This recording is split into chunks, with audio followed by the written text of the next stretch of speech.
Find out more, but calling all Batman lovers. The time has come. I think your movie is in theaters.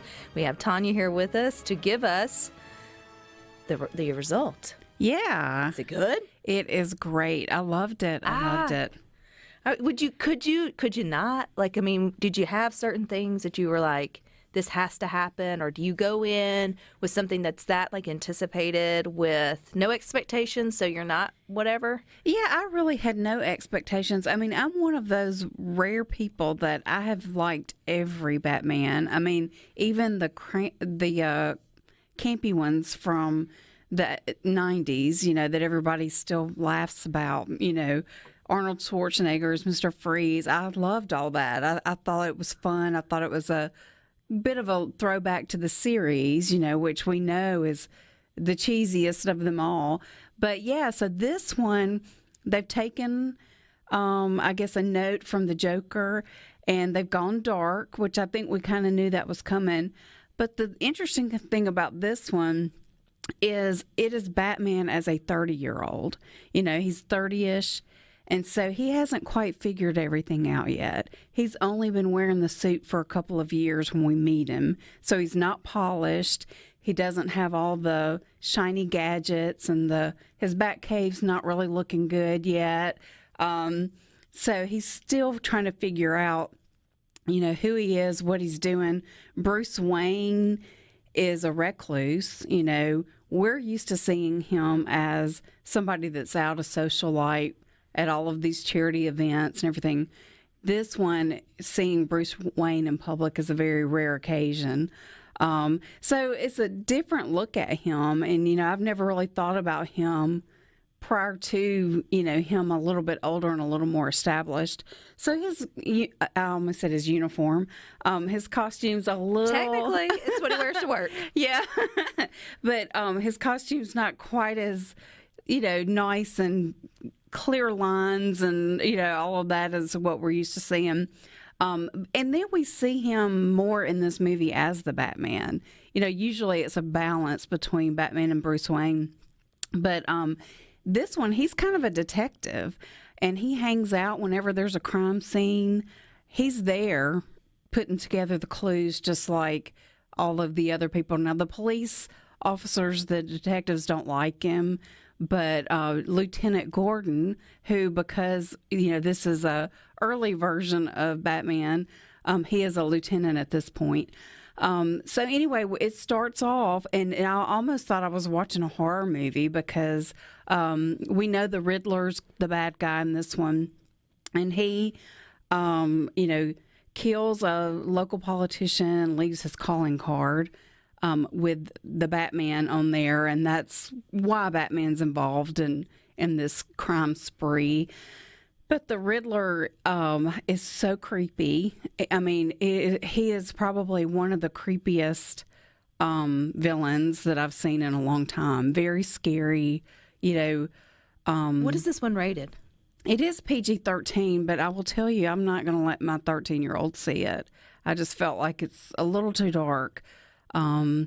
It's not, I mean, of course, it's got all of the fight scenes and all that, but the way it's shot, to me, it's not quite as violent as some of the other, you know, like certainly not Deadpool, but even some of the other, you know, more recent superhero movies. But anyway, so, you know, it's basically the Riddler has issues with, he was in an orphanage. And so he's got some issues and some jealousies toward Bruce Wayne and the Wayne family. And he thinks that he and the Batman need to team up and take down all of the elite people in Gotham City, a lot of politicians who are, you know, in his opinion, are deceiving the people. So, and leaving everybody else behind. So anyway, it's you know, the music's great. They play Nirvana music, and I mean, It's like I'm so I mean, it was like really creepy, kind of, but it is a 3-hour movie. Ooh, and snacks. So yeah, so pack a lunch. But you know, one thing for sure is they really go deep. You know, it's not like glossing over any part of this movie. They really complete everything. Tanya mentioned the Joker was dark. Is it dark like the last Joker with Heath Ledger? To me, it's not as dark as that, but it is dark. The one Joaquin Phoenix's Joker to me was even darker than Heath Ledger, and to me, it's not quite that dark, but it's in that same vein. Yeah, for sure. And you know, at the very end, there is a post-credit scene that I will go ahead and tell you. If you need to go. It's not worth sitting there. You can look it up on the internet later. I'm not going to spoil it, but just keep that in mind. You've been there for 3 hours. You're going to have to tinkle by the time it's over. Yeah, that's right. But so we've already talked, you know, Robert Pattinson is the Batman now, and I thought he just couldn't have done a better job. I thought he was made for this role and this particular adaptation of the character.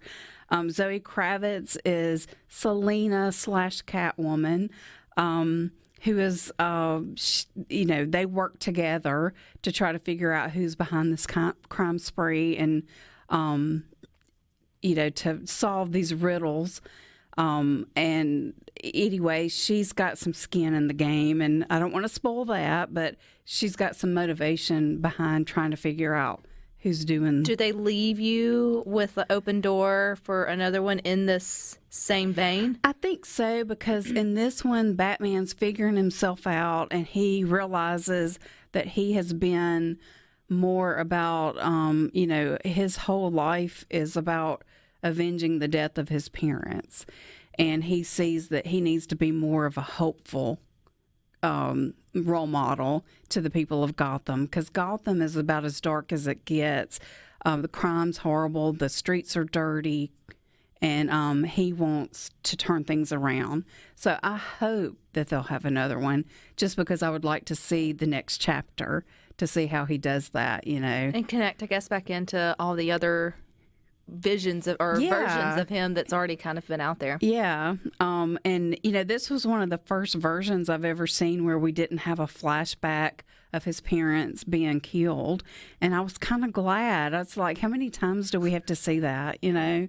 And then Jeffrey Wright plays Lieutenant Gordon, and I loved him in this movie. I thought he did great. He's one of those, though, that you can count on. He's always does a great job.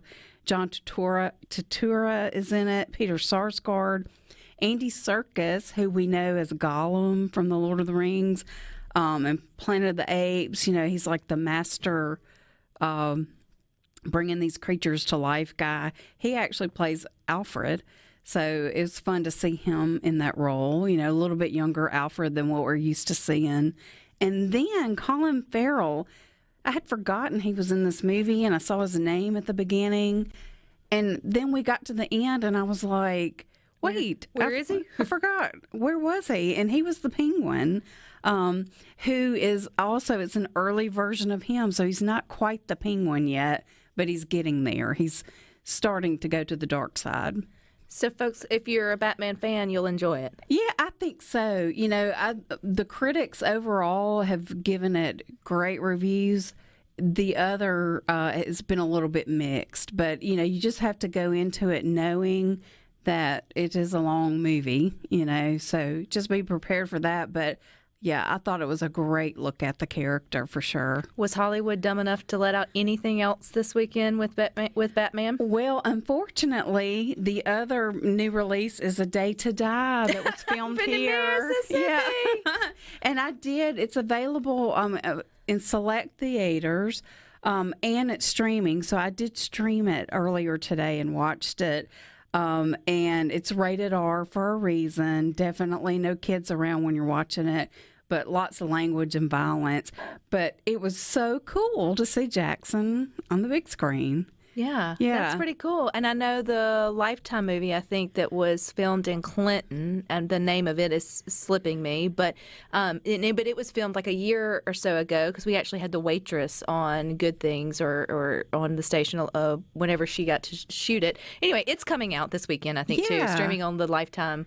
Oh, I can't remember. I'll look it up. I'll make sure I get the name of it. But lots of cool things. Yeah, lots going on for sure. And then, you know, because Batman's such a big movie, they had every trailer under the sun. So, you know, we've got Top Gun Maverick coming up, Doctor Strange, Yes. Downton Abbey. Yay! So lots to look forward to. Look, that's 3 right there. You had me. Yeah. Well, it'll be exciting to see everybody get out and enjoy Batman, but, make sure you go the nighttime one. Don't give up the beautiful weekend, the whole day, to go see the movie if it's going to take 3 hours. But Tanya, we'll see you back next week. Sounds good. Alrighty. Y'all stick with us. We got a little bit more for you up next.